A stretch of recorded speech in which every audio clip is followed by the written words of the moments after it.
So we're coming to a close, and we've actually missed the time for our second sort of conversation cafe, which was going to look at some big questions like how might we enable the transformation of our educational system, and what might the next steps be.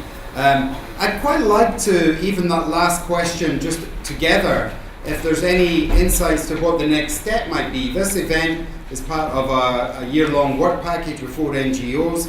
Is building on almost 20 years of work of looking at education for sustainable development. But just any thoughts that the organisers could take away and what a next step from this event might be. Any thoughts?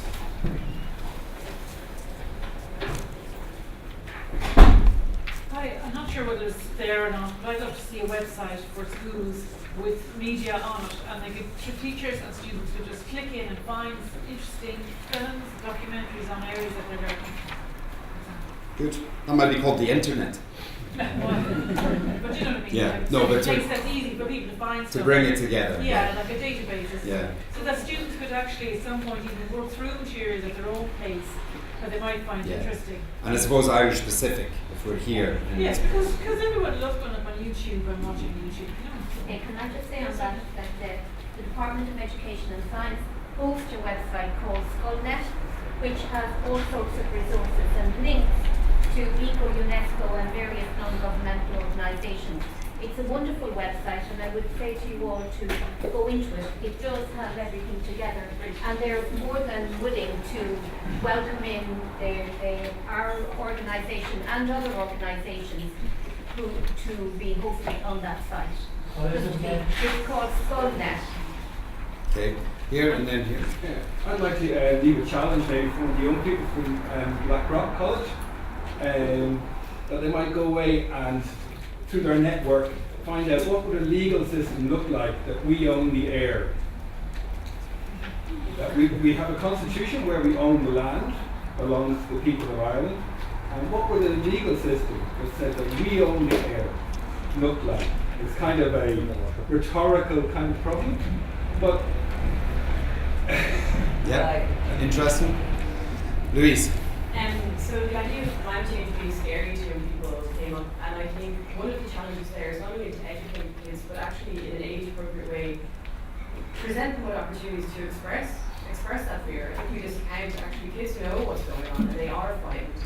And there needs to be some way that they can work through those emotions and kind of this catharsis for them then to be able to also take action. So maybe that's a challenge we also need to bring. Very good, very good. That's it. I worked with some networks of Scottish schools one time, and when I was giving workshops I was really admonished by talking to young people saying, you know, we caused this, they didn't cause this, young people are not the problem, we're the problem. So in some way, you know, there should be somewhere we take ownership of the problem we've caused and the lifestyle we've created, and pass on our support to young people, which is looking really good today, but pass on our support helps them solve our problem. So, you know, not to pass on the guilt, not to pass on the guilt of the climate change that's there, but really to hold the problem we created. Thank you. That's a good point. I was just thinking that the young people, their environmental impact is probably quite minimal at this stage. They're not the people who are buying cars or going on, airline trips and pouring concrete to buy houses or whatever. And so you'd be worried that even by the time they have the power or they're in the position to influence events, it would be too late. So that's quite worrying, really.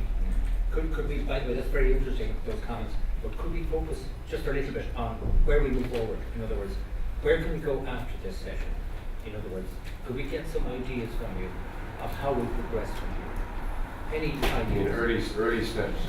So, next steps. You need to make more space actually in events like these to actually have the conversations Yeah. between the teachers and maybe people from outside of the formal education network. But obviously that costs time and money. People are here on their own time. I'm not a teacher, it's my time as well. Yeah. But that seems fundamental, not necessarily web-based communication, but actually face-to-face. Yeah. And then you might have some chance of operationally knocking this into shape over a time-bound period. Mm-hmm.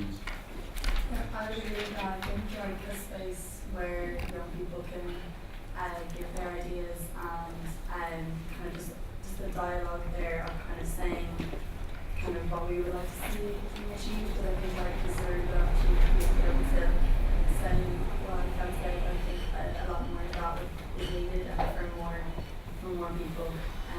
So just I'm not really sure how you could necessarily achieve that, but just kind of the space where young voices can be heard. So space for young voices to be heard, more space in events like these for conversations and dialogue. Kate. Just to reiterate, I guess, as well, like another one of these conversations that involves more teachers on the ground that are trying to take all the resources and roll them out, because the voice of the student is, in my opinion, not present enough, and neither is the voice of the teacher who's actually expected to roll over the sector. So another one of these with, more space to actually have a conversation. Patsy and then More time, by the way, space, is time an issue? Was this too short? Because we were very conscious that if we made it longer, that it would be drag on for everybody and it wouldn't achieve. Is the time right? Okay, I totally agree. We should know how many people we're going to get. And this is a wonderful place to be for it. But we don't have enough space, obviously, because we'd love to be able to break out. But is there enough time? Are we giving enough time and space? For example, we didn't have time for questions during the event. We didn't have enough dialogue, obviously.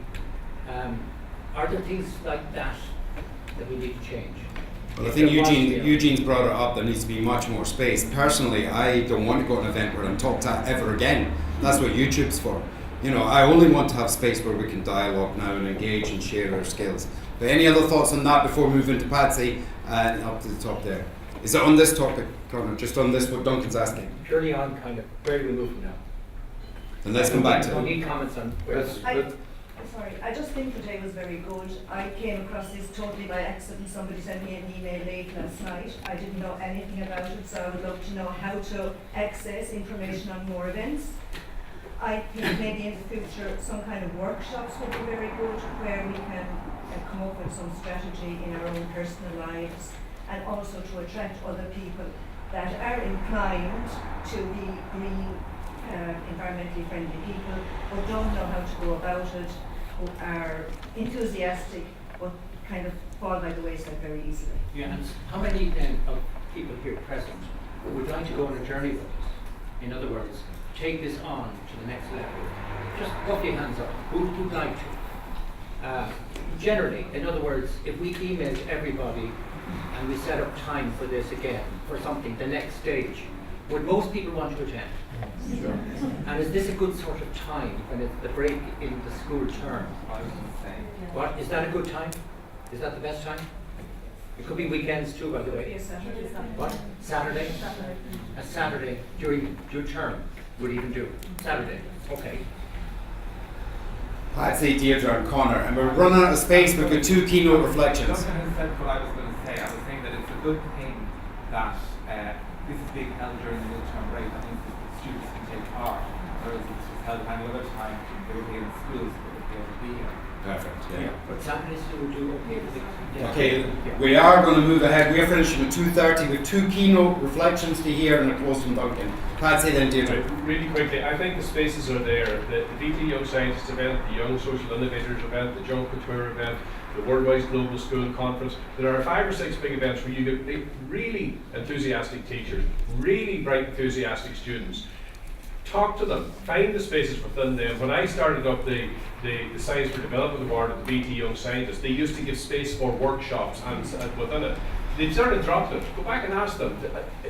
The spaces and the people already collect from schools 5 or 6 times a year. You don't have to reinvent it, just go and ask for a space, demand a space, look for a space, and you'll meet the right people, the enthusiastic students, the enthusiastic teachers who are giving their time to anything. So, and maybe we need more cohesion between those, as we've been talking about quite a few times. Deirdre, briefly. There's a Dublin Web Fest coming up the 24th to 27th of November for YouTubers and web series. So it's time to actually reach out to using modern media to use animation or music or what younger people are looking at to make short series with little examples. So the Dublin Web Fest, train yourselves and get those YouTube heroes in line with what we're talking about. Thank you. Any voices that haven't spoken or would love to speak? Al, you haven't really spoken? Just before you guys actually organise the next formal event and invite everyone that actually suits everyone.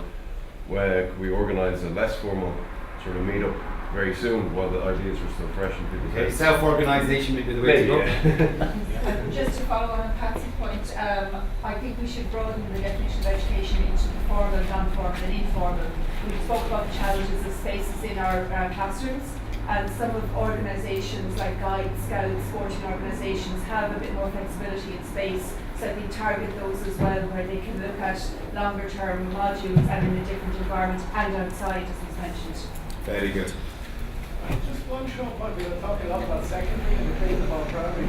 I'd be interested to also look at going even earlier to preschool, maybe even, especially with the change in regulation now that is all going about the outdoors. So I think it might be interesting also to include the preschool into, because starting at the very early age, the connection to nature. By the way, something on that. We would have loved to take it the whole, if you like, from 4-year-olds all the way through, or even 3-year-olds.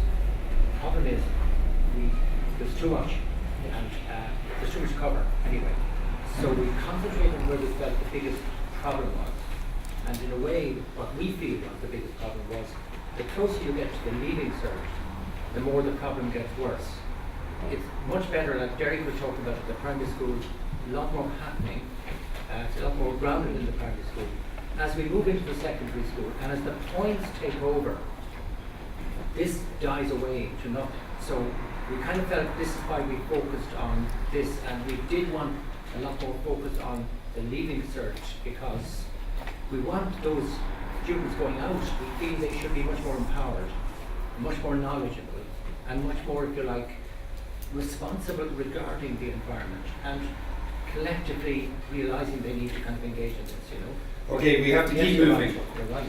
We have 2 short pieces you'll notice in the programme, keynote reflections or keynote listeners reflections. So a keynote listener is not just a rapporteur, but someone that's attending the whole event.